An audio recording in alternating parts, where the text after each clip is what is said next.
The merciless sun beats down overhead on a lone figure mounted on a camel, plodding along the desert trail towards the city at the edge of the barrier wall mountains. Shalom, Ahi, Asher calls out to the guard at the city gates, tipping his cowboy hat respectfully. Barkot mumishpatecha. A curious smile crosses the guard's lips as he replies in common. Welcome to Duor, stranger. You honor us with our native tongue. What brings you to our desert home? The father of my father and the mother of my father once dwelt here, so I am told. Are there any elders who could tell me of them? The guard ponders this for a moment. Start with the Beis Sepharim, the library, friend. You may find something there, and if not, he smiles, you may find someone. Many of the elders gather there. Perhaps you may find the answers you seek.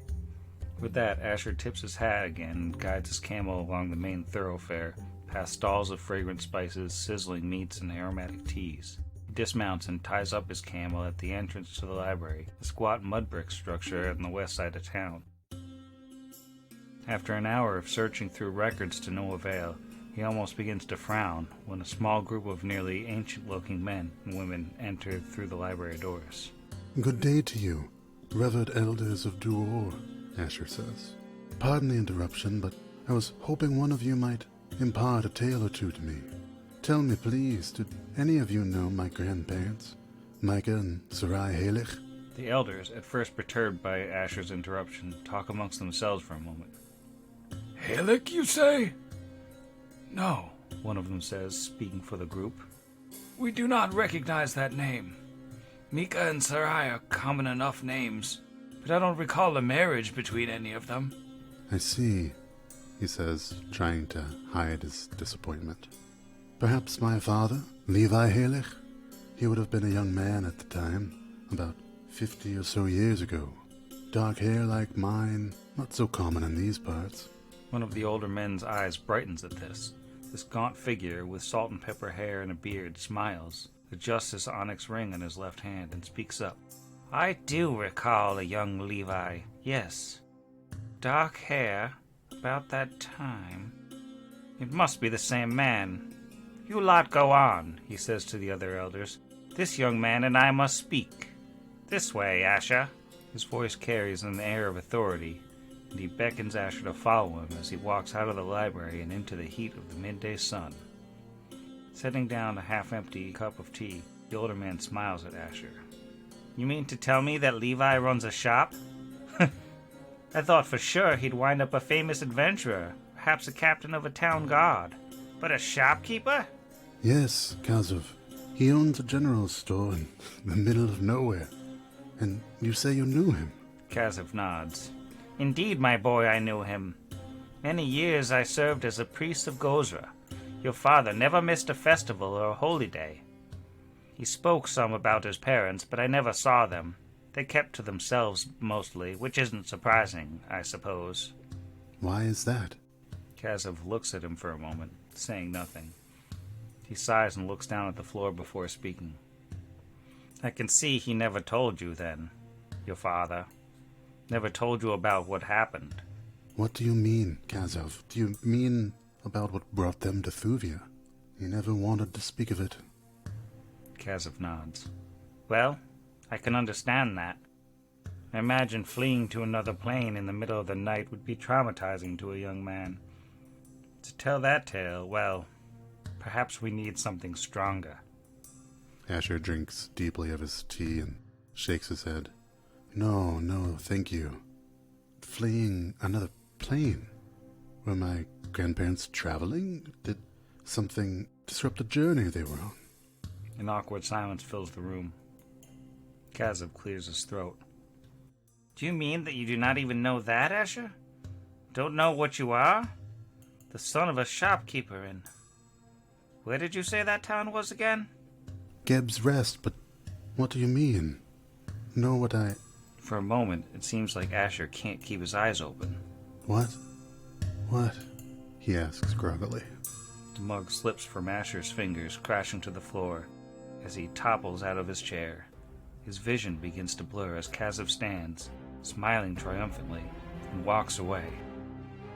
For a long moment, All Asher can hear are the man's footsteps retreating, and then everything fades away. This is Pot Against the Machine.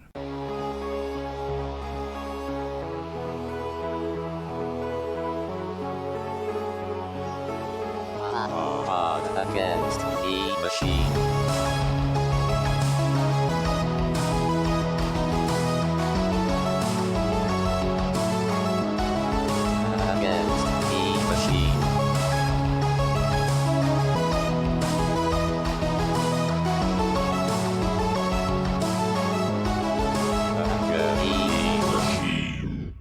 Welcome to Pot Against the Machine, the only Pathfinder actual play podcast that keeps... No, God, that's the wrong intro.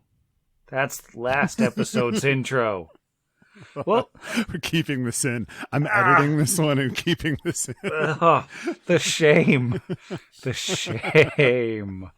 Welcome back to Pot Against the Machine. This is the real intro.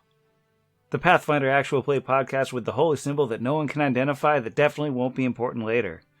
I'm your host, who will die of shame shortly after the end of this recording. And here's everybody. Say hello, everybody. Hello, everybody. Hello, everybody. We're coming in hot with a high-energy pod this week. Pew, pew. Yeah, buddy. You're really just embodying that high energy right there. I'm so tired. We'll cut all this out. This is fine. When last we left the very capable four, they had journeyed all around Torch trying to figure out the holy symbol of the purple-haired woman and her association with Garmin Ulrith and Garmin Ulrith's apparent business associate, the elf who conveniently disappeared after she was told Ulrith was chased out of town. And then everyone basically decided it was time to rest and then get back into the mountain. So, I believe right now it is morning. Day has broken over Torch, and we are ready to go back into the darkness. So, we elected to sleep in the correct one of three buildings that are referred to as the Foundry, right? I know we disambiguated at the end of the episode because I've just been mashing them together, but we did just break into Val's house and pass out there again, right? We didn't break in. I think two of you did. I think my recollection was Vargas went back to the Chapel of the Wanderer. Mm-hmm. Asher went back to the Evercandle, and where you two ended up, Caldera only knows. Pretty sure the two of them broke into Val's house. We did not break in. We politely requested entrance, and this child let us sleep in her home. Yes. And it was kind totally of attached normal. to the rush. Okay. So Kira knocked on the door and gave some sort of distraction while Brixby went around the back and crawled through a window. Canon now. Wow. Solid two-man job.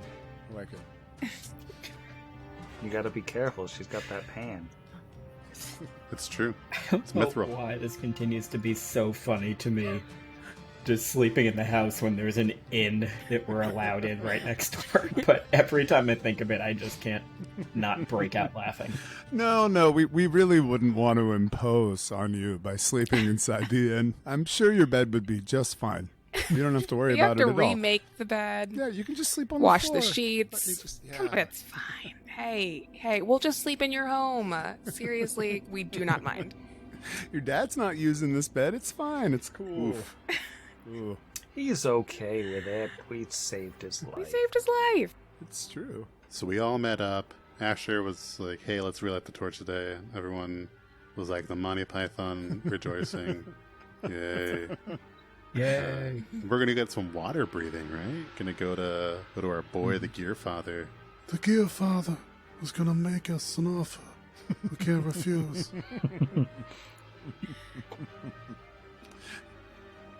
That's it. All right. Recannoned. Sam, you better pick that up. Stick some inserts in your cheeks so you can really get that Marlon Brando method acting. I'll have you know, I have been practicing absolutely driving my family nuts with doing a Marlon Brando, a terrible Marlon Brando, for no reason. and it's infuriating everyone I live with, so I'll be happy to dust that off. Shoving pistachio shells into your mouth. I thought you were going to say, have you know that I have some cheek inserts right here? And I was like, that's weird. Yeah, it's just dice. I have The dice. GM is always prepared. Alright, so we're heading to the Temple of Bry, it sounds like, to get some water breathing. He's good. Make sure Sandville isn't harassing our patient. Oh, I hope he's there. He's got some splaining to do. Fair. No sign of Sandville this early in the morning. Not a whole lot of activity around, but the doors to the temple are always open. And if Do you, we smell Sandville? there's a faint whiff of Sandville in the air. He's definitely in town somewhere. You'd have to triangulate. It can linger for up to 18 hours, as Brixby has learned, unfortunately. So, not a solid indicator of his presence necessarily. And it looks like the Gear Father's in the back, but when he hears the door open, he comes out and mysteriously, instead of wearing his armor coveralls with all the tool belts and stuff, he's wearing a nice fancy suit. He's got a little mustache now and his hair slicked back. He says, "Hello, my fellow adventurers." No, he doesn't. I can't keep that up. Is he eating an orange? Connor Bane sleeps with the fishes. I told you it was bad. Now it's just turned into Mylan Radley. Alright, he says, "Hello again. What can I do for you?" Can we have some more water breathing, please? And maybe talk to our friend? Yes, of course. I'm afraid Master Bane's condition is essentially unchanged from yesterday, but you're welcome to speak to him, and I can cast water breathing on all of you whenever you're ready. Father, has he had any more visitors? You mentioned Sandville. You insisted on seeing him. Has he come back? Yes, he did come back yesterday evening. I turned him away once more, but he claims that he has some medication that might be able to fix Mr. Bane, but I have concerns, obviously, about allowing him near him at this time. Understandable. I am the first one to offer a cautious approach to anything Sandville pulls from his pocket, but he does have odd connections it might be worth looking into. Just don't let him inside. Just take it from him. Anyway, and with that, he'll head back and go see Connor. Connor is propped up in a bed they've got for him, and he's, looks very much the same. He's awake and alert now. Looks like he's had his restorations for the day, so his mind is conscious, and he smiles when he sees you and shifts himself about on the bed. He says, "Hello again. To what do I owe this, the pleasure of this visit?" Well, first we wanted to thank you for the free and extended use of your home. We do appreciate that. I think some of us are maybe looking for some sort of validation there when we're just saying it's not needed. So thanks for your house. It's great. It's a good house. Yes, you are, of course, welcome to my home, but you do know that I own a tavern. Perfectly comfortable. We just wouldn't want to impose the housekeeping, the fact that you'd have to get the little magnetic cards to us. We just continental breakfast just for us to set up. Too much. Don't worry about it. We'll scrape by with your bed and bathrobe. It's quite comfortable. It's a good robe. He sighs. Yes, of course. Thank you for considering me in your lodging decisions. His bathrobe is a wondrous item that resizes to Brixby when he wears it.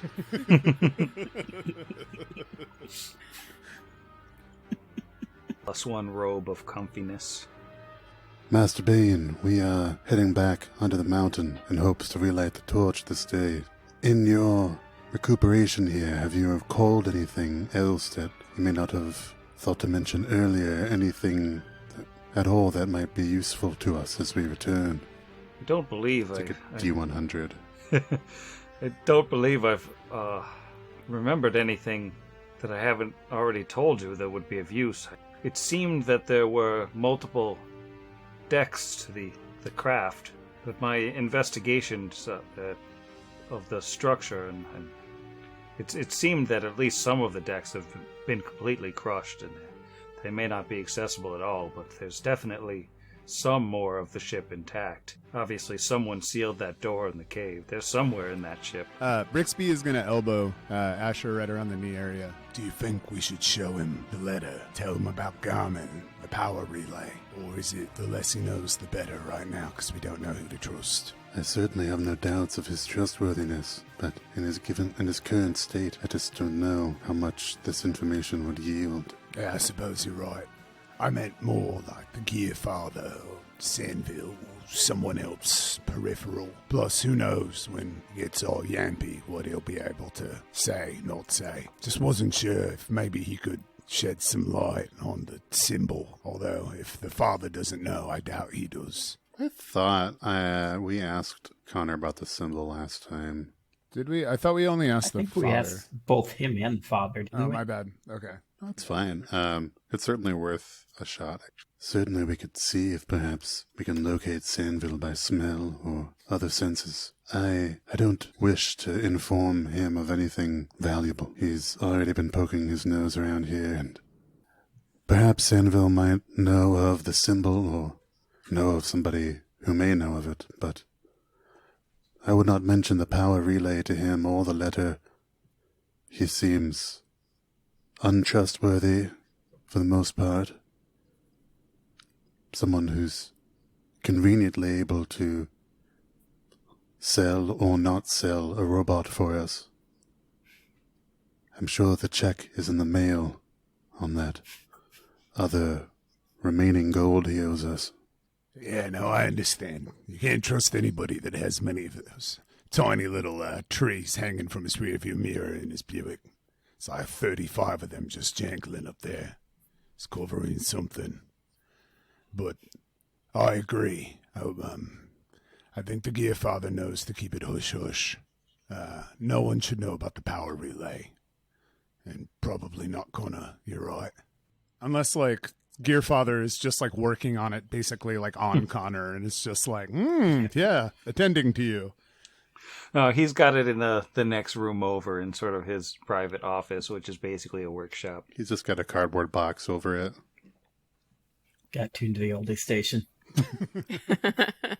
They've got a separator made of a curtain, and he makes sure to slide it all the way closed.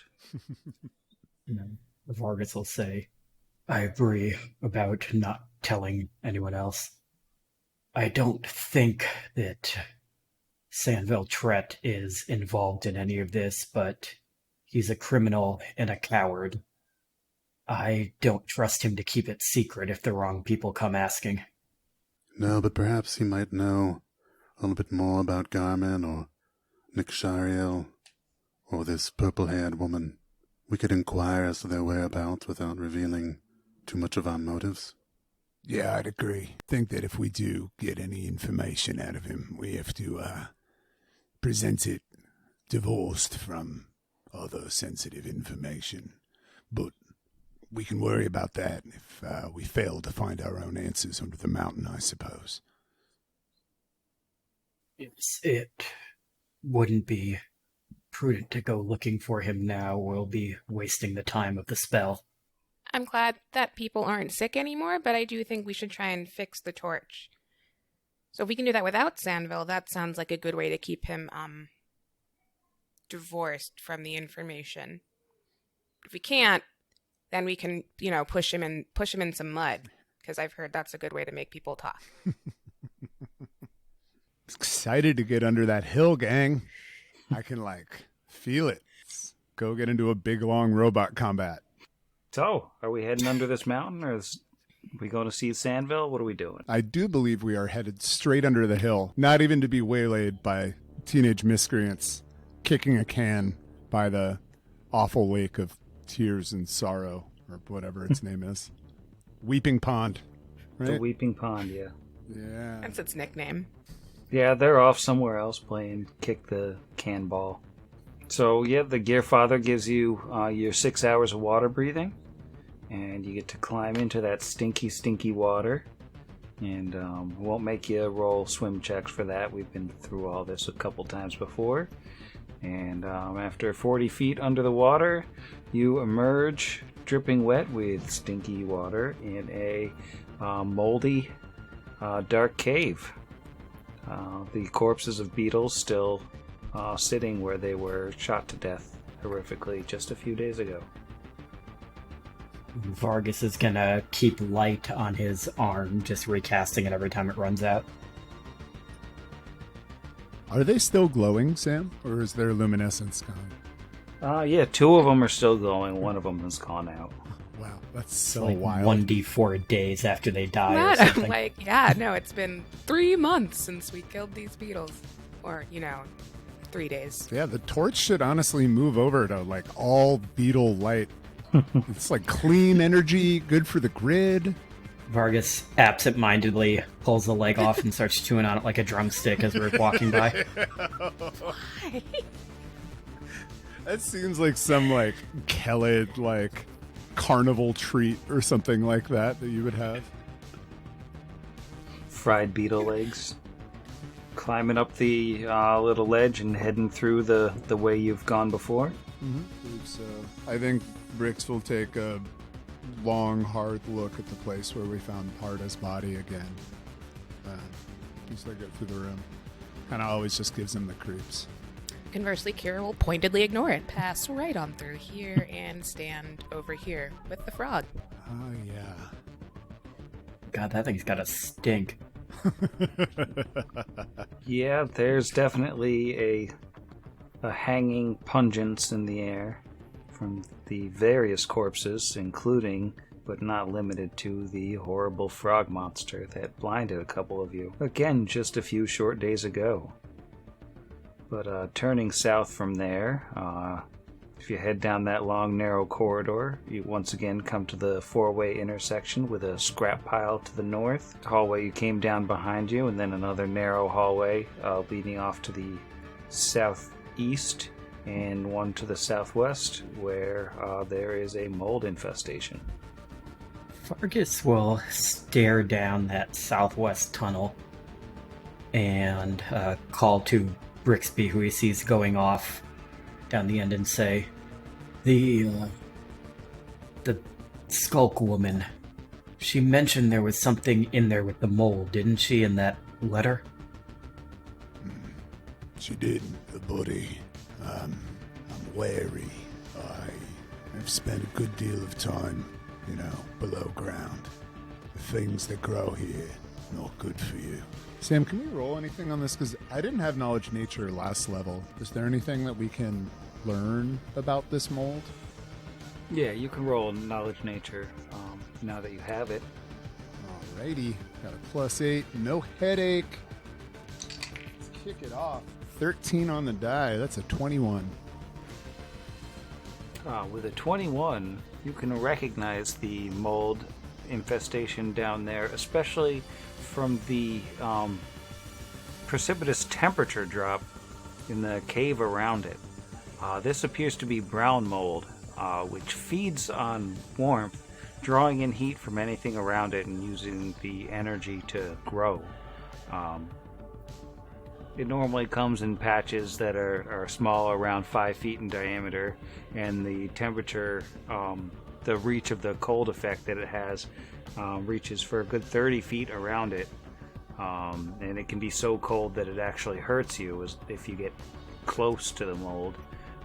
Any fire brought close to the mold will cause it to grow wildly fast, but if you hit it with a cold effect of some kind, it will kill it very quickly, as it's not naturally heat-desiring. So Brix will convey that. This is a brown mold. Draws off of heat. It will feed off of fire, body heat. It's dangerous, but we can injure it with cold. I think, as he ruffles a bit through his side papers, I have a neat little trick that does a teensy bit of cold damage. But I'd have to take some time to study if that's what we'd want to do. I could also possibly deal a little bit of cold, but like you, I would have to wait until possibly tomorrow in order to do it. Yeah, I left a couple of slots open because I didn't know what to expect down here. I could definitely prepare Ray of Frost, which I assume is what you're talking about as well. I have 2 cantrip slots open, so I could throw it in there, but it would take 15 minutes of us just sitting down there. Oh, yeah. See, I didn't do that. I would just have to wait till tomorrow to do it here for us. I mean, similarly, Asher, since you're so freaking cool, you could probably just walk right in there. Wouldn't even Thought know. had crossed my mind. Seriously, what do you two think? If there's more of this stuff, we should have a way to fight it. I don't think I have anything cold, nor am I particularly cool, so I can't really help here, but Bricks, if you have something, we can wait. 15 minutes is, or however long, I don't know, mechanically, because I'm a character, is less time than tomorrow. That's true. What do you think? When Seth left that note for us, she talked about leaving these worthless items that they couldn't be bothered to carry, that were in fact worth quite a bit. The fact that she mentioned this body makes me wonder if perhaps it might be worth something either financially or informationally. Perhaps not, perhaps it would be merely an expenditure of time with little gained, but as Kira has expertly noted, 15 minutes is decidedly less time than a day. Excellent. Then I'm gonna take this second to study this spell. I just gotta go over the words here. What's cooler than being cool? Oh, I'm sorry, I'm gonna cut that out. I was just listening to. Don't you dare. Don't. You can't cut it. No, And you could always do what I do for spells and just translate that into another language and say it. Yes, my it's outcast cold in Latin. here. There must be some rat folk in the atmosphere. All right, cool. Since it's just gonna be a 15 minutes, I'll do that. I'll also throw Disrupt Undead in my other open slot because I feel like there's a chance we might run into Undead still. Question. That mold that was in the ship that I believe it was Asher rolled on that can turn people into zombies, that was not brown mold, That was right? That was Russet Mold. red. Yeah, russet mold. Okay. Yeah, that's a different thing. Just wanted to make sure. And Yeah. if you tell Garrett what it's called, he's going to lose his mind because we know how he feels about potatoes. Excellent. So, provided that nothing befalls us during that 15 minutes of just... Yeah, it's totally quiet in this cave now that the skulks are gone. Yeah, he's just practicing all of the Arnold Schwarzenegger, Mr. Freeze, Batman Returns like bits. He's like, Okay, be cool. but yeah, no, he's totally ready. you. As Robert Frost once said, let's take the road less traveled here. And with my Ray of Frost and my marginal knowledge of American poetry, I'm going to sidle down towards the cold mold. All right. I would ask you to make an attack roll, but it's basically you're attacking the floor anywhere in the room. So even if you miss, you still hit it. Instantly upon contact with the Ray of Frost, tiny cantrip though it may be, the mold shrivels up and turns a sort of darker, sickly brown, and this dead patch just spreads quickly through the entire patch, and it all just dies. Well done. Yay, Brixby. And the white lines of frost on the floor and on the walls are disappearing, turning into just condensation. There is still like a layer of brown dust on the ground around this body that is slumped against the eastern wall. It looks like a human. Can we How long are those tongs? Those like Oh, the rabbits. grippers. Yeah.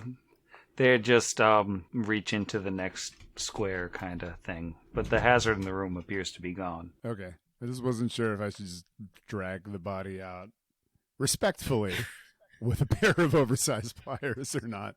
Salad tongs. Okay. And I'm going to head on in there. Hopefully not disturb any brown dust. If you want to make a perception check as you come in here and sort of are looking at the body. That's only a 4, so that's a 12 for Bricks. Unless it's a high-tech or mechanical body. It is not a high-tech 5. or... Oh, is that a 5? Yeah. Well, with a 5, 12. you think it might be a high-tech or mechanical body, but it's actually DC 12 on this perception check. To note strange ribbons and filaments of rust-colored fibers growing along his spine, his throat, and the chest of this dead body. Is that like a subsequent knowledge nature roll, or is that just like a grimace? We just grimace kind of It'd thing. be a nature or dungeoneering. It's both the same for me. It's a +8. With a 10, that's an 18. For either. Doesn't matter which one. Beats my 11. Beats my 17. Also got a 10, but I have one less than you in the stat. Well, Brixby and Vargas both know that this is indeed a person who died of a russet mold infection. So it doesn't look like the brown mold killed him, but it has kind of frozen him, and he it's probably halted the progress of the russet mold in his body. So there's no vegapigme coming out of him because he basically froze after he died. Is he still frozen? Not really, no. But do we know if that killed the mold, or did it just like suspend it? Like, is it going to start turning him into a zombie now, or is he... We think he's okay? Do you think, I mean, with those knowledge checks, you think there is a non-trivial chance that if you don't deal with the russet mold on him, he's going to have a vegapigme kind of chest burster? Do we know what dealing with russet mold entails? You know, it's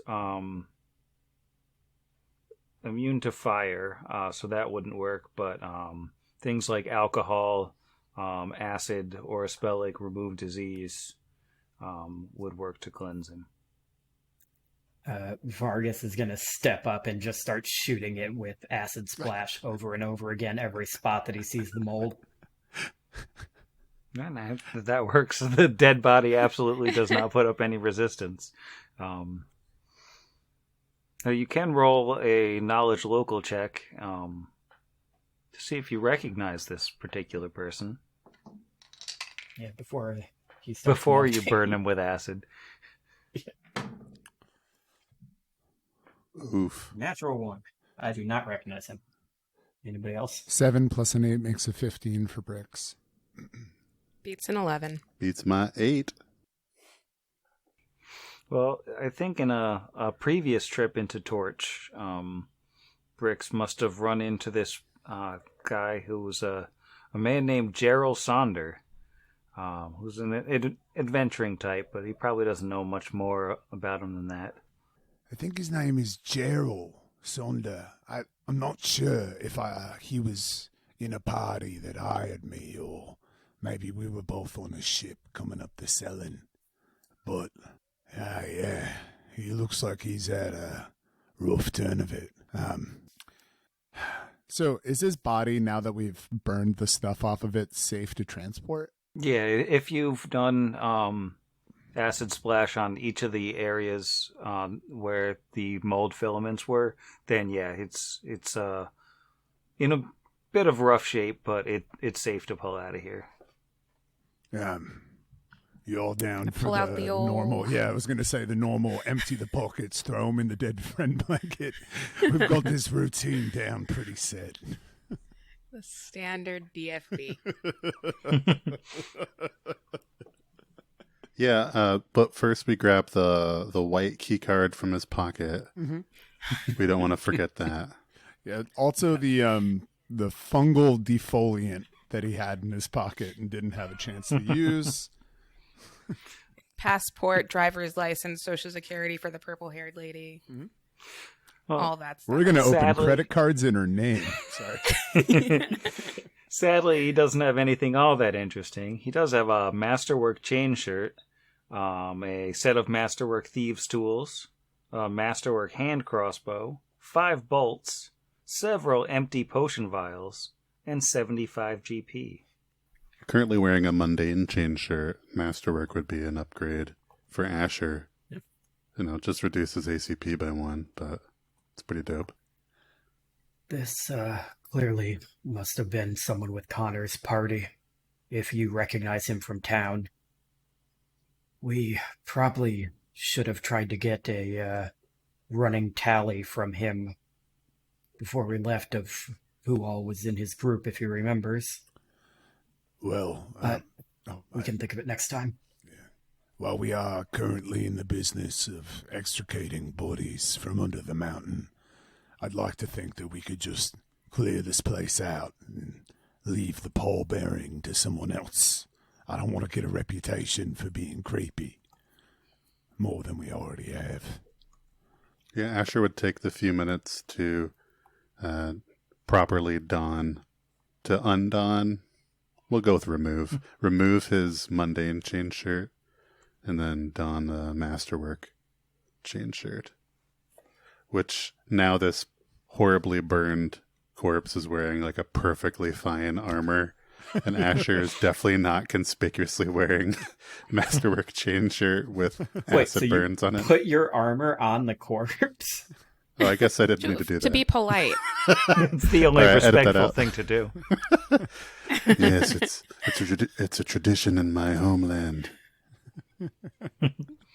Put your clothes on the dead people you stole them from. We don't want It's anyone not to be stealing suspicious. if you give clothes back. That's true.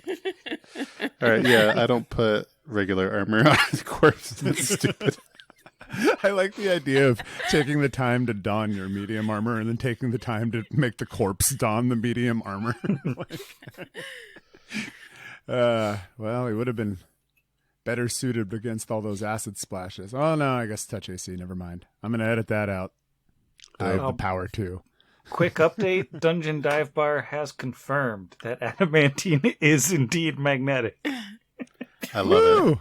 Nerds. Classic. Hear that? Sam coming through. And they're the other pod with the Buick, is that right?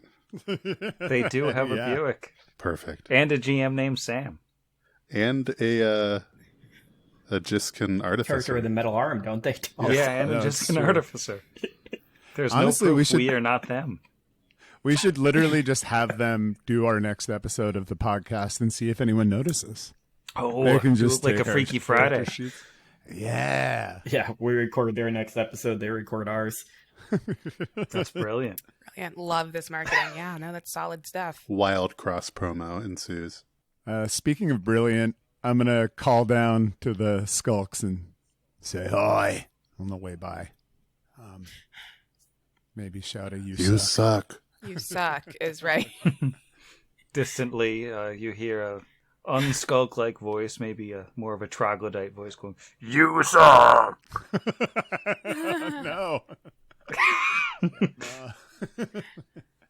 It's spreading. In the Darklands, we... In the Darklands, everything sucks. That's the crossover. It's true, I'm though. here It for. does. Yeah. Moving on through the abandoned Skulk Camp, which is still very much abandoned, and heading into the environment module, the world's biggest map. Just Where- break where on through to am the other I? side. Yeah, I think, we'll just pause the episode here and come back in 2 weeks. Oh, we loaded. Okay. Aces. Hey, that dead robot's not there anymore. We gave that to Sandville. Oh yeah, I should have deleted the dead robot. Perfect. All right. Nice. All right. So what are we all doing? Did we go into this room? I assume Yeah, I was we just did. looking at that. I don't remember if we did or not, that little closet. Yeah, you cracked that open, and it was just a closet, basically. Okay, cool. Okay. It's like that's where the torch power switch is. It's just the whole It's time. just a big button that says torch on off, It's a master breaker. Just written in common. I do think it's important that if we do find the way to turn it on, that we spend half the episode deliberating, leave, then come back, possibly turn it on then. Got to make the audience wait for it. To answer the question about that little room on the bottom, that room is just a twisted mass of metal and rubble. Everything just smashed and fell in, and there's nothing recognizable in there anymore. And let me just ask you, as you head out of this cavern and through the and onto that path that you found and continuously abandoned, who's the first one out of the cave? I'd say probably Bricks, right? Because I've just been Yeah. motoring the heck down these hallways, and I'm normally the one who is checking for traps and getting electrocuted. Next question for Bricks.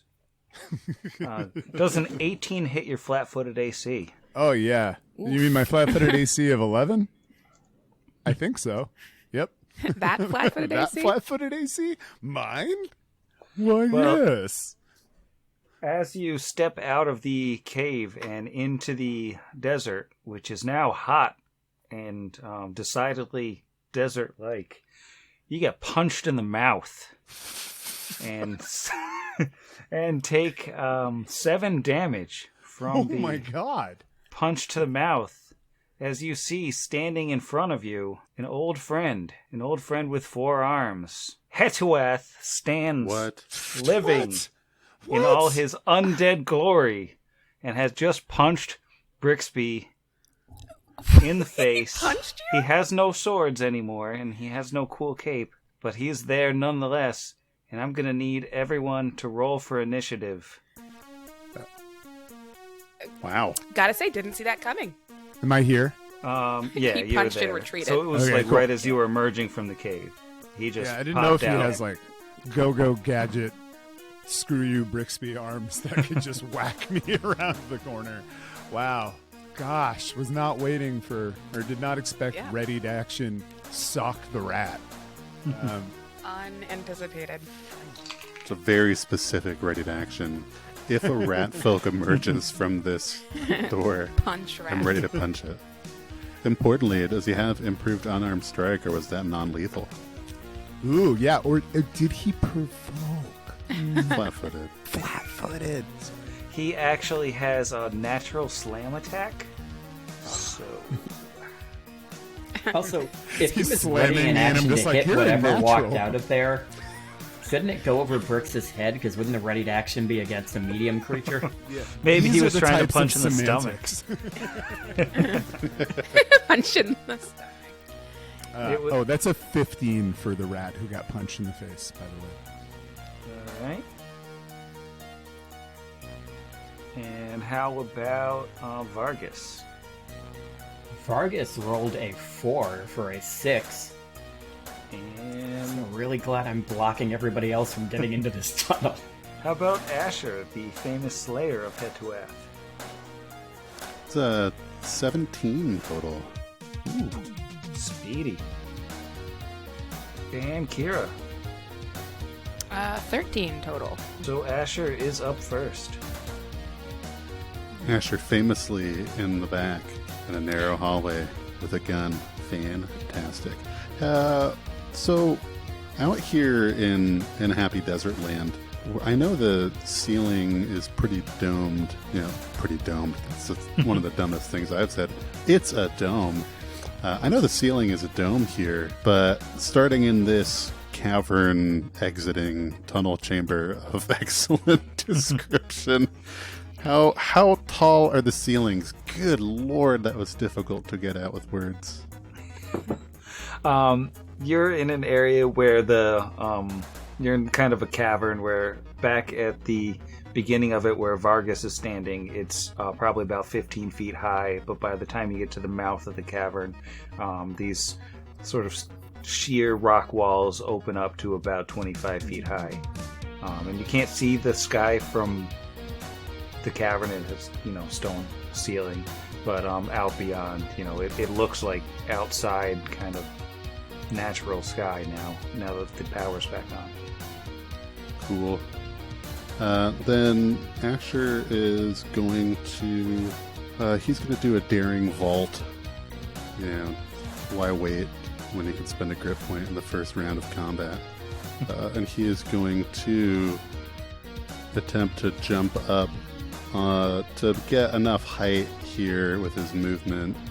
He could probably only get about, 5, 10, I guess, 15. He can get only 5 feet up the wall on a jump. I don't know if that'll eliminate the cover of brick speed if Asher, who is 6'3", is 5 feet up the wall, shooting over the head of a small rat. Yeah, I'd say you have a good angle then. Brick speed's so small and you clear him. I'd say no cover for that. Canonically the tallest member of the party by an inch. I'll roll that acrobatics. Now, how many doves come out when you do this? Roll for dubs. Yeesh, that is not the best acrobatics. So I get a +4 bonus for every 10 feet of speed above 30 feet. That's what I'm looking for. So that does bring it up to exactly a 20. Okay. Hey. So you do get the... I do get up there and get to roll a very different dice to shoot. 15 against touch. A 15 Flat. will miss. Yeah, he's not flat-footed because he got a surprise he got the round. surprise round. Dear. Oh, well, All right. that's neat. Here we go again. Then Asher is hanging up here on the wall with one hand, and is probably going to have to, I don't know, can he reload with his mouth? We'll find out next turn. Like Spider-Man. I know. With the gun. Man, that was my bit. I was going to say, Asher, you climbed that wall like some sort of man who's also a spider. but no, I got punched in the face, so I'm not saying any of that. I'm going, ah. Just like, I thought we killed this guy. I'm horrified of him. 5 foot stumble back into the space south, right north of wall clutching Asher. And thank goodness I also prepared Disrupt Undead as my other cantrip, because I'm going to disrupt his day. So I'm going to make a touch attack +5 onto this. That's a natural 20. That's a natural 20. I haven't rolled a natural 20 in combat in a while. All right, roll to confirm. Roll to confirm that is a 16. 11 on the die. 16 does not confirm against touch. Freak. Okay, well, big D6. 4. 4 disruptive damage. All right, and that seems to all go through as he gets kind of ground up a little bit by this magical ray of undead disruption. And with a free action, Brix will shout, Dear God, somebody please come up here. It's Hetworth. I think that brings us to Kira. Yeah. Reaction here is like, okay. Okay. So casual. just... Yeah, no, I was going to say, I don't want to stand in front of Asher, but I'm going to stand in front of Asher because it's Tuesday. He's 5 feet up the wall, so it's fine. Crouch. Yeah, so I'm going to move up into this guy's space because that worked out well for me last time, and because 15 and 16 both missed.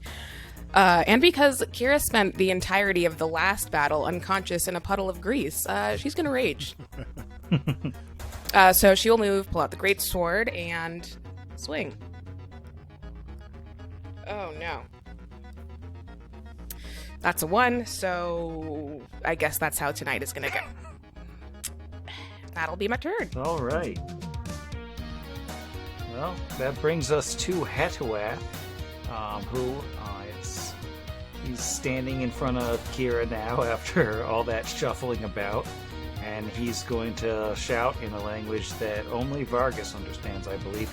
How did you do it? How did you stop them?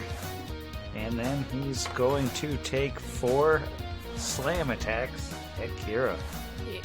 Exactly the way it went down last time. After I so carefully told myself, hey, Izzy, let's work on the strategy thing. Well, he's And then I'm like, nah. +1 swords this time. Yeah, he doesn't have Yeah, swords. that's true. Just punches. So the first one's an 18. Yeah? We're going to just roll all 4 attacks, Yeah. and then we'll do the damage. Then we have a 19. Okay. Another 18. All right. Super good at getting stuff. And a 20. I'm gonna be so annoyed if I spend this entire battle unconscious again. Let me just get out, an extra d6 or 2 here. Can I scurrying swarmer with a corpse? Does that still count as flanking? I don't mean anyone in particular. I'm just wondering. No, there. That's a total of is so 32 damage on 4 slams. You can. Oh, was that a 20 total, not a nat 20? Okay, as I say. Right, that was. confirm. Hold no, on, that wasn't might... a nat 20. It was that with his modifier. Oh wait, we're level 3 now. Okay, so I took. Let me just check my feats. Okay, we're good. Like that could be bad, but no, we're fine. Aside from 32 points of damage. I was really looking forward to this being my redemption arc. And now I'm at 5 HP. You'll live forever. Well, here we go. Well, he is finished, and now it is Vargas's turn. Okay. Because Vargas is going to remember this even though I don't, because it was only 2 days ago for him. What were his weaknesses as a Juju zombie? Or, strengths? Because I know Asher rolled on it and got it, but I cannot remember them myself. Well, I don't know that he had any specific weaknesses. Well, it wasn't weaknesses, what's he, his, strong against immune to type thing? A lot. He is immune to cold, electricity, magic missile, mind affecting effects, and everything undead's immune to. He also has DR. I knew there was a and whole big fire long list resistance. of it. Yeah. Ugh. I hate this guy so much. Before I do anything else, can I make a religion roll to see how he's back? If you like. If Vargas knows anything about if Juju zombies just keep coming back when you kill them. Minus. Here's the dot. Okay, that's only a 6, so that is a 10 total. Yeah, with a 10, you're not gonna... Nothing. Okay. Would this square right here be considered squeezing? I would say yes, that square is squeezing. Okay. Could always acrobatics through. And that's what I'm thinking, because Do that it, would but- I could do exactly, but no, I couldn't no, you because couldn't. acrobatics through an enemy square takes Double. 2 spaces of Yeah. movement. Yeah, so I couldn't get anywhere anyway. Guess I'm just gonna step up 5 feet and attempt to hit him with acid splash with 2 companions in the way, plus whatever he gets from that wall. So. He's so mean. Plus- And the Negative. -4 with precise shot. Yeah, so Yeah, no, I'm not gonna, because I take a -4, and then he also is gonna get a huge bonus because of all of the things in between. Well, roll that nat 20. Yeah, let's see. No, that is a 7. So with my So plus- close. my minus, let's see, I get a. Oh, I actually get a +4, so that is a 7. Yeah, that's not gonna hit him. Okay, so I hit Kira, and And she falls unconscious. And Yeah, then no, goes that's, out of rage and dies. yeah, that's all I can really do. And I'll say, for reaction, he'll yell out, Kira, see if you can push him back further into the open or something so we can all hit him at once. bull rush. That provokes Says the- such an attack of opportunity. Do not listen to me. Maybe you should take improved bull rush at 3rd level. I don't remember. So my Paladin is well known within his own people for his brilliant strategic mind. Says push him into the open so we can gang up on him, and that ends his turn. All right, we are back up to the incredible flying gunslinger. Hanging onto the wall with one hand. Now with rapid reload, it is only a move action to reload. So he is gonna, I don't know, hold his pistol in his teeth, grab a bullet out of his bandolier, and somehow as a move action, if you're fine with it, he'll reload. I mean, the bullet's like right here. He could hold it under his chin, grab it, and then like make it work in there. Unless you're gonna rule. Yeah, you like throw it into the air and then open your gun and it falls right into the little. So that, I guess that's totally legit. Your call. If he doesn't really have a free hand, whether he can reload. I'm gonna go ahead and say that he can because I don't know offhand. And why not? Yeah, he can do the reload this time at least. Okay. Thank you. I'm sure I'll make it count. Just crit him. Boom. And with that, yeah, he will take another shot. Hoping that the Mardi Gras dice here do me great from Dice Envy. Better. That's a 19 against touch. A 19 will hit touch. Alright, D8 plus 1. So I think, yeah, hypotenusitized. He's still within 30 feet. 7 points of bludgeoning and piercing damage, which I know may not all go through. Indeed, it does not. It does look like you hurt him a little. Yay. But only a little. I'm not going to do a lot of damage to him, but I'm reluctant to use my only ability to call down Caldera's smiting powers so soon into the adventuring day. And that's the end of his turn. Alright, and that brings us back around to Brixby. Alright. Sam, so 2 questions. One, did we determine what his DR is overcome by last time? I don't think so. And since you we've can leveled roll up, again because you have leveled up, so you have a that's what I different was. bonus now. Question 2. Okay, cool. Maybe 9 on the die makes that a 17. 17's enough to get you 1 question at least. I would like to know what overcomes his DR, please. That would be a combination of magic and slashing. Well, I got half of that, but okay, cool. Because I'm trying to determine for the folks at home if I want to do something stupid and brave. Yeah, let's do it. So Brixby can normally flank by stepping into someone's square. Kira's north of him. However, I'm going to borrow a turn of phrase from one of the other podcasts that I love so much. Sam, I would like to flippy floppy to the other side of him and attempt to acrobatics through the square. So, providing flanking bonuses to the rest of my party who's having trouble hitting him. So I'm going to roll +8 on this D20. It's a 12 on the die, so it's a 20 versus CMD. It's a 20. That does not beat his CMD. So you actually have to stop before passing through his square. So you kind of wind up in the same place anyways, because with your scurrying swarmer, you're in Kira's space. All right. So I'm in Kira's space. And that's just my turn, right? Because I failed to do it? I can't remember. Does that provoke? What's the deal? So you lose the move action and provoke an AOO, but you still have your standard. Okay, cool. Yeah, so you do provoke that hit AOO. Hit me again, Cap. So he will go for a punch in the face once more, and that is a 19. That definitely hits. So just a 6 damage. Jeez. All right. Heard. Okay, so he's going to just swing with his rapier, then still getting the benefits of flanking because he's sharing the square with Kira. close. Do I? On a... No, rapier isn't in... Oh, critical is an 18 on a rapier. So, Yeah. well, that would be 23 first. 18 on the die Okay. plus 5. Roll to confirm.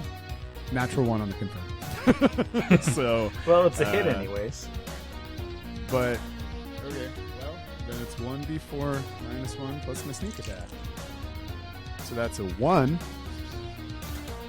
And 6 on the first one. 5 on the next one. So that's 12 in total. Sneak 12 attack. total. Yeah. Finally Not up to too that 2 shabby. sneak attack die. So, I mean, that was a pretty good hit. Not all of it goes through, but with the added power of that sneak attack damage, you took a chunk out of him.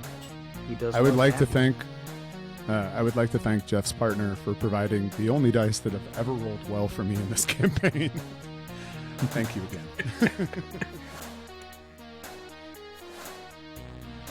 I believe that brings us back to Kira. You had a rough go of it last turn. And just to confirm for listeners out there, can I push him out of the way? Recognizing it's probably not a great idea, but is it a possibility, or do I have to have a feat for that? You can do a bull rush. It provokes an attack of opportunity. He's already used one, so you would kind of be betting that he doesn't have combat reflexes, which would get him extra attacks of opportunity.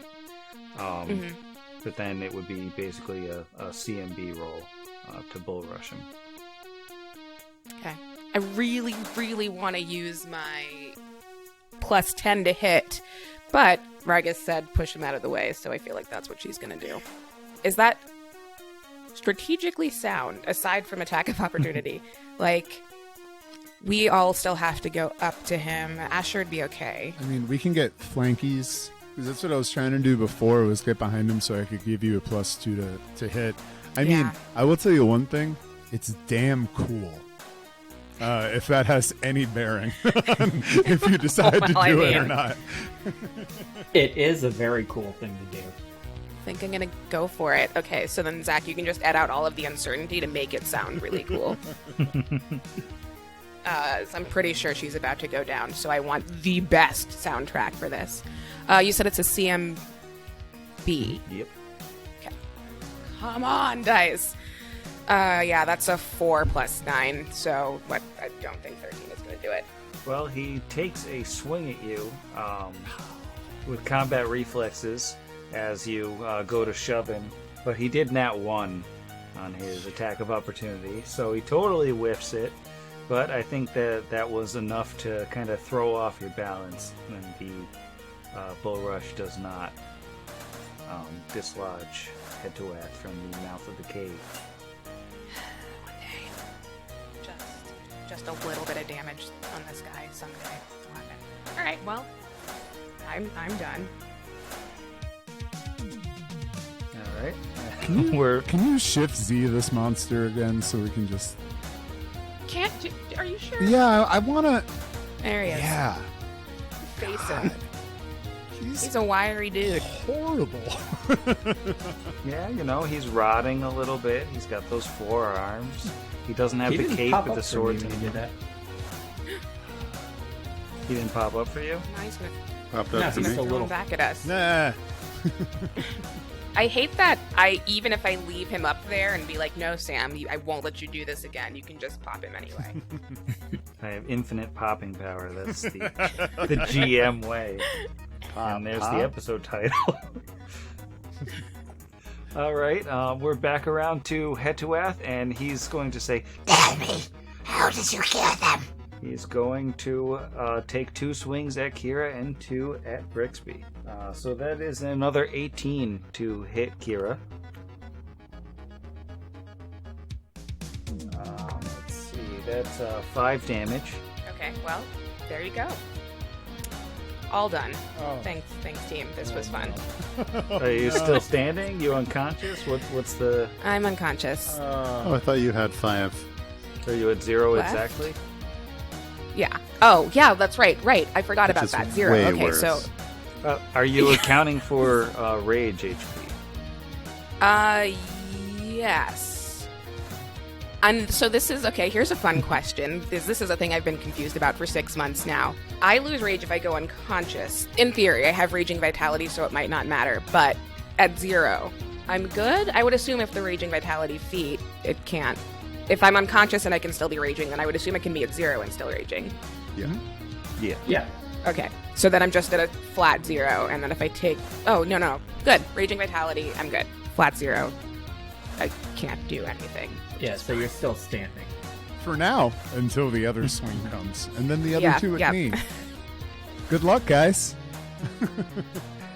So he takes another swing, and that one is borderline. That is 7 plus 6, 13? 13 is gonna be enough because I'm raging. Ouch. I hate this thing so much. So that's 8 damage on the second one. Oh, that's not great. Okay. 8. Hurt.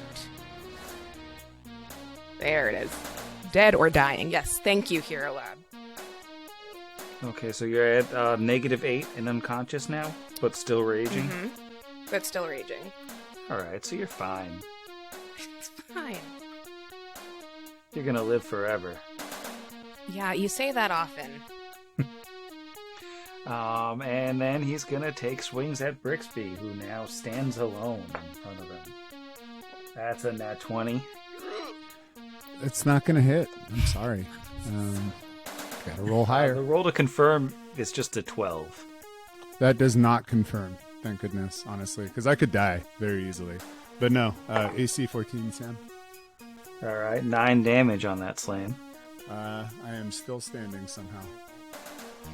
Alright, and it's another nat 20. All right, What? Well, if you confirm this could permakill Bricks, go for it. That is 9 plus 7, 16. That confirms, yeah. Alright, 14 damage on the crit. I am literally at... Okay, so hold on. 1, and then... It's weird when it gets to 0. Because I'm at 1 HP, and I have 14 con. Wow. So, yeah, I'm... Yeah, you'd be at -13 then. Yeah, I'm of at the 0. -13. So you're alive. Well, until it's my turn, and if I fail a roll, and then I die. Oh. Yeah. So I'm Wow. down. Asher's turn is first, though, right? Yeah, Asher is up before you. Is the good news. But I mean, does he really know which one of us is more injured? I don't want to believe me, I don't want Bricks to permadie here, but I also don't want to metagame. I'm not sure if he Well, would. I feel like though a crit like within the narrative of the game is going to look brutal. Yeah, I guess that's true. I mean, Yeah, I think that that looked awful when Brixby just got absolutely obliterated by the 1-2 punch, and obviously Kira got it pretty bad too. That we'll see when we get to Asher's turn. Oh my god. Thanks for coming to my TED Talk. Really good. Good I one. shouldn't have freaking told Izzy to try to bull rush him, as cool as it sounds. I should have just let her hit him. I shouldn't have flippy flopped. I mean- all right, we could have. It's fine, this is did fine, it. we're Let's, good. let's just go. All right, Vargas, we are around to you, and the good news is you got a clear path. Everybody who is standing in front of you is unconscious or dying. And dying. Okay. He is still, though, even with that, going to attempt to pass through Petua's square to get behind him so that Asher still has an open shot with nothing blocking him to shoot this guy with a gun. So I'm going to roll acrobatics and use 25 feet of movement to try to get behind him. Learn from my mistakes. Okay, that should hopefully make it. That is a 16 if I remember correctly. Plus 3, so that is a 19. Not even close. No, Uh, I failed on a 20. Oh, yeah, because it's... Oh, yeah. Okay, so I take the attack of opportunity then. It's a crowded Yep. square. Yeah, and you're stuck on our bodies. No, you're not. Oh, that's right, I don't continue to move through. I forgot about that part. You're stuck on the unconscious bodies, and we once again have a very crowded square. And That is a 24 to hit on the attack of opportunity. That is a hit. That is almost 10 over my, that is almost a 2E crit. And max damage, 10 damage. Alright. This guy is a monster. Swift action, going to use my arcane pool to make my arm stronger, and I'm going to try to punch him once. 13 plus 7 to hit, so that is a 20 to hit him. That hits. Alright. Ugh. Minimum damage on the thing, though, so that is d6 plus 5, so that is 6 points of damage. And it is magical for the purposes of bypassing anything, and also adamantine for the purposes of anything that might help with. Only a little of that seems to go through. You definitely hit him, and you did a little bit of damage, but it didn't seem to do all that much. Which brings us to Asher. So I looked it up in the 46 minutes between my last turn and this turn. and of course, you do need rules as written, a free hand to reload. So I think probably just take away the 2 damage. What do you think? I mean, I'm not going to go back in time probably and redo that turn. It would have shaped everything differently. So maybe I just didn't shoot him. Yeah, that seems fair. We could just restart the whole combat. I think. Let's Yeah, do that's that. fair. New game plus. Let's I'm very bring it concerned. back. I get hit in the face. Maybe I do the punching this time. We hit him in the We face. just leave. Let's call it a day. Yeah, well, clearly, if Asher wouldn't have shot, he would have instead stepped up and healed Kira so that she would still be standing. Stepped up. He is hanging, so he's going to have to intentionally jump. So it's just a little acrobatics to not fall on my butt. Yeah, natty 19. He's not prone, which would have sucked real bad. But he will, with his offhand that he now has, not that it matters, he's going to take a 5-foot step up. Well, it's not a 5-foot step. He jumped down and move. But then is going to lay on hands Brixby for some good paladin healing. The first actual paladin healing of the podcast, I believe. I've lay on hands did before. Oh, you did? Lay on hands did? Laid on hands. That's the one. That is 3 points of healing. Thank So- goodness. So not a ton, but some. But the important thing is he is stable. Oh my gosh. Like, not emotionally prepared for this. You know, he can reload as part of a move action, so he could have reloaded while he was on his way to Brixby and then laid on hands. Well, didn't we so say he you does, didn't fire because... it's only a swift to lay on hands yourself, so that would be his whole turn to get over there, reload while he walks, heal Brixby. But at least he's got a loaded gun for next round. And that brings us to Brixby's turn. Brixby is stable, so it's just a quiet turn of unconsciousness. Oh, just a quick thing. Thank you so much, Jeff. Literally, for the folks at home, Brix would have died. Because negative 13, I would have had to make a DC 10 con. I have a +2 because I have a 14. There's no way I could physically... I'd have to roll a 21. So, can't roll a 21 on a 20-sided die. I would have absolutely perished last turn.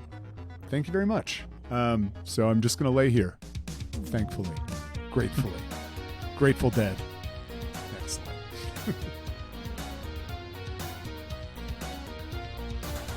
Alright, that brings us to Kira. So you are not stable. I'm gonna need that con roll. Oh man. This is peak stress, team. Okay, and I've zoomed out of my map. So, here we go. It's a D20 plus the con mod? Yep.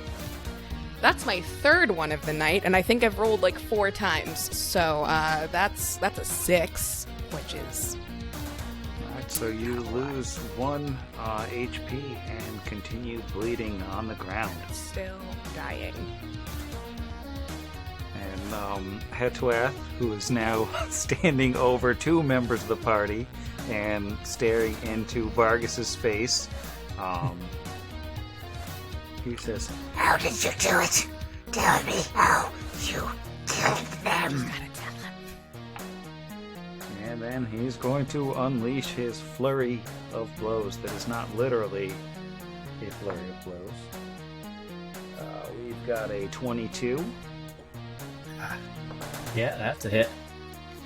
a 25, That's also a hit. nat 1, That is not a hit. and another 22. Yes.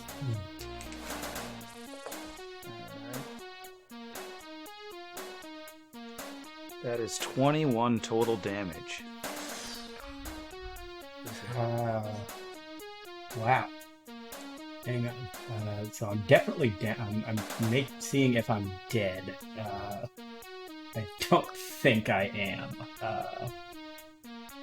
So when we joked about everybody dying except for Asher before the whole fight, so This is your fault. Okay, yeah, I'm at negative 11.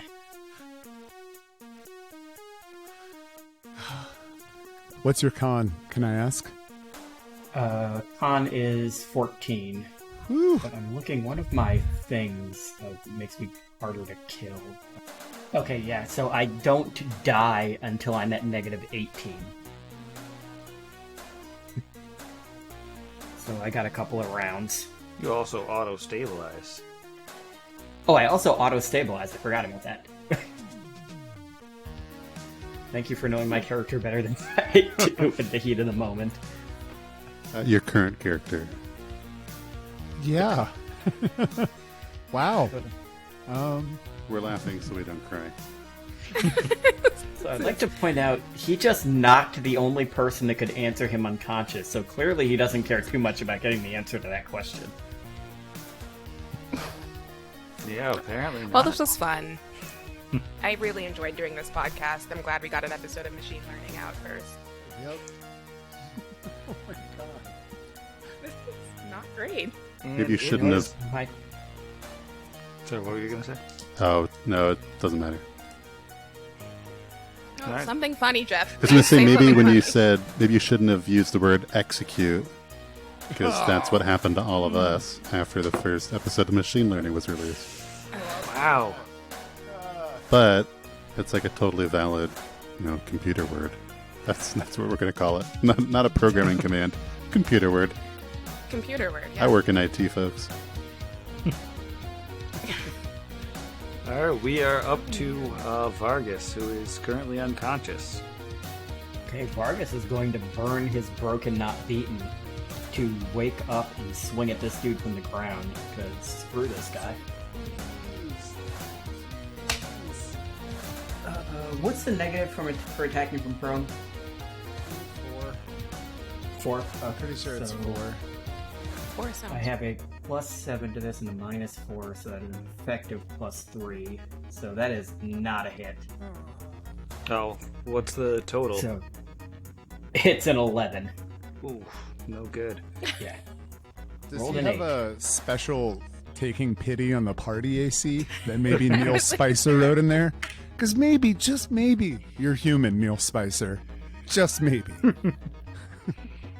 So yeah, he wakes back up, swings at him, and then collapses again and goes back unconscious. And that's his turn. Are you lose a point on that, but you're not destabilized. I'm not destabilized. Oh gosh, okay. I am unconscious and stable at -12 now. I need to be so much more less sober for this whole game. And that We'll cut that part out too. Don't do drugs, kids. brings us to Asher, the only conscious member of the party. Another quick retcon. Doesn't affect anything. I just misspoke when I said it was a move to land hand somebody else. it was a standard, but I didn't use a standard last turn, so Brick still lives forever. It's in the rules. If you lay on hand somebody, they're immune to Juju zombies for 1d4 days. Super obscure, but it happens. Well, he does have a clear shot. And yeah, I don't think there's a whole lot that he could do to one-shot head to Ath, except for roll a crit on this attack. So he is going to call down the smiting powers of Caldera Zuzaristan and smite evil, so he can bypass all of that ugly DR. Unfortunately, that's a Swift, so he can't use anything else that's cool for a Swift. But that's alright. We're going to roll the... Oh. We're going to roll the blue within blue on this one. I feel good about that choice. And hoping for a nat 20. That's all I need. Just a nat 20. No, but it is a dirty 20, so that's gonna hit touch, and it gets some smitey bonuses on that anyway. Yeah, the dirty 20 will hit his touch AC. So he is considered an undead creature, so I do get to do an extra 2 points of damage per paladin level on this. So it's going to be a D8 plus 5. Very nice.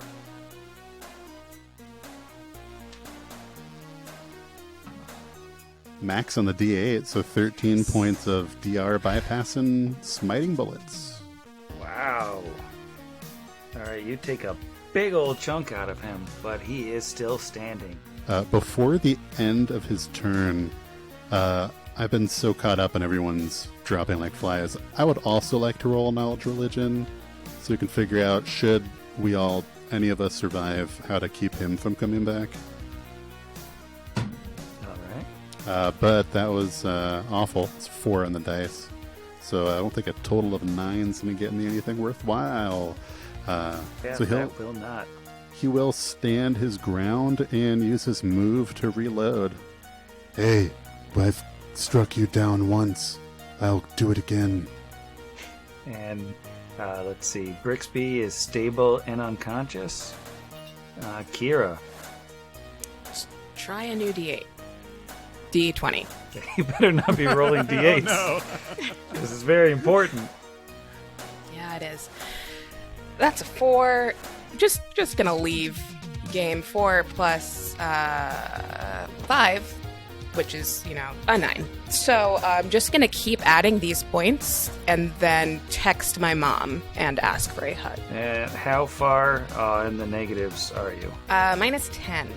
Wow. And what's your con right now? It's con right now, right? So is it my raging con? Yeah. No, because Well, with Raging Vitality, it's your totally Raging my bad. con. I'm sorry about that. Yeah. Okay. Well, then it's 21 is really high. So it's a plus How is 5. that possible? Oh yeah, no 21. Okay, so that's good. As long as you've still got those rage rounds. Yeah, that's fair. I will. Okay. Yeah, I'll run out of rage rounds before I run out of con at this rate. So all we have to do is not die. So just to clarify, did Asher take a 5-foot step back on his turn? I didn't say that I did, and but Asher is a lot smarter than me and just saw him continue to pummel 4 attacks on people. So thankfully Asher's smarter than me. He definitely took a 5-foot step after he reloaded, canonically. To clarify for those at home, Jeff did type it in the chat and roll 20 afterwards. And I think that that's reasonable. So Head to My Head hero. is going to walk up the requisite 10 feet and take 1 slam on Asher. That is an 18. You know, normally that would meet beats, but the cool thing about Smite is you get a deflection bonus equal to your charisma modifier against that target. So that does not hit my AC of 21. Wow! Oh my gosh. Only against That is a Hetuel. clutch move. Alright, Vargas is unconscious and stable, and cannot come back from the dead again today, I don't think. No, So- that's once a day. So that brings us back up to Asher. Asher is going to try an acrobatics away to move more than a 5-foot step, which means he won't get to reload next turn, but he's hoping this next shot's is going to take him out. So here goes an acrobatics, +7 on this. 21 against CMD. Nope, he's gonna take a swing as you move back. But that is only a 10. Awesome. So he will move back to where he can still have a clear shot here.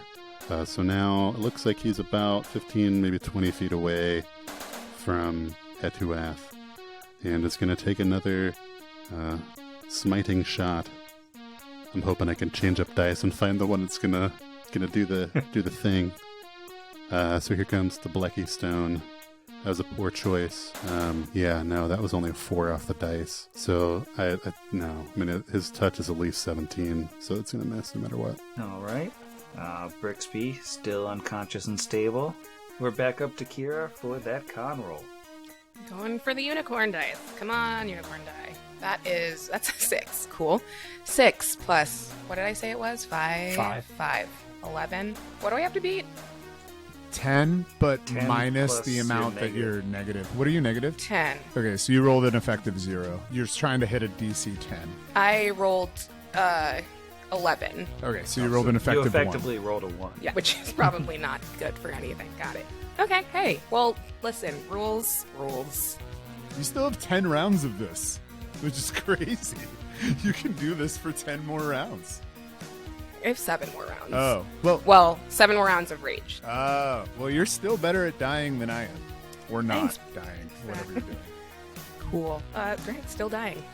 Hetuath is going to step up to Asher once more, and though Asher cannot understand him, he's going to say, You. It's you, isn't it? and he's going to take another slam. That is a natural 19 for a 25. Yep, that beats the 21 Smite AC. Okay, 6 damage on the slam. I don't care for it. And he's all done. Dope. Really super excellent. Okay then. I don't understand what you're saying. It's just you and me, Hetuath. And 5-foot step back to reload as his move. He is going to use a swift action to focus his aim. Could use all the bonus damage he can get if I could actually hit. I'm going to go for the big color scheming d20. I have a plus 11 to this roll, everyone. So I'd really like to roll like a friggin' 7 or 8 or higher for the love. Okay, so I'd really like to roll a 20. Is it time for a crit, guys? Should I just crit him?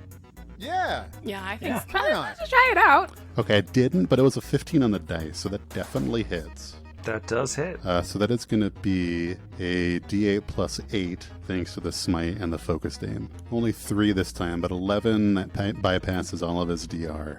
Yes. Yes. And Hetuath falls to the ground. Join the club, buddy. Holy. Okay, you got 6 rounds to get over there and heal Kira before she dies. Let's take a move action to reload. No, just kidding. He does have 30 seconds of lay on gloating. hands to go around. So All right, let's get one last roll to stabilize from Kira.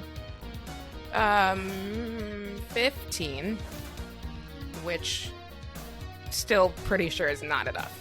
15 on the die. 15 on the die. Plus your... No, 15 total. Sorry, Oh. 15 total. No, so that doesn't do it. That's fine. This is fine. I'm getting rid of all of the dice.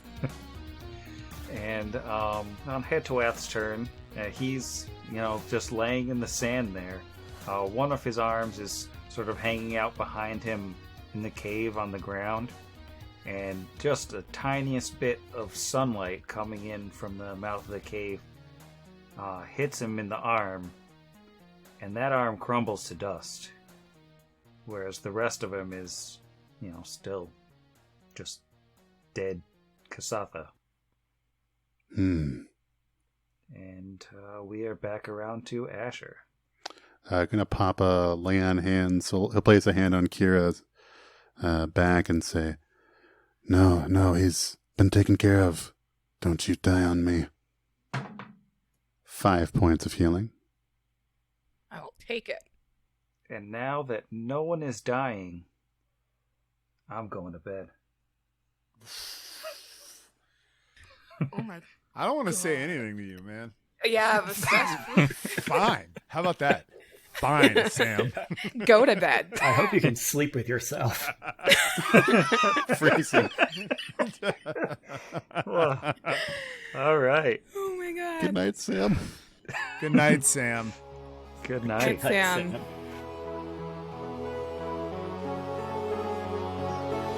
Pod against the machine.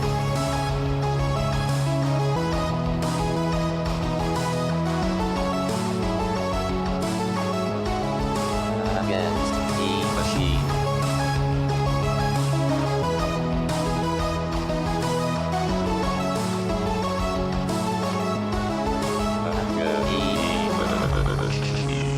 Pod Against the Machine is property of its creators, all rights reserved.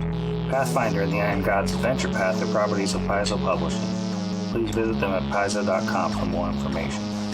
Theme Against the Machine written and performed by our own Zach. Please consult the show notes for additional music and sound effect licensing information.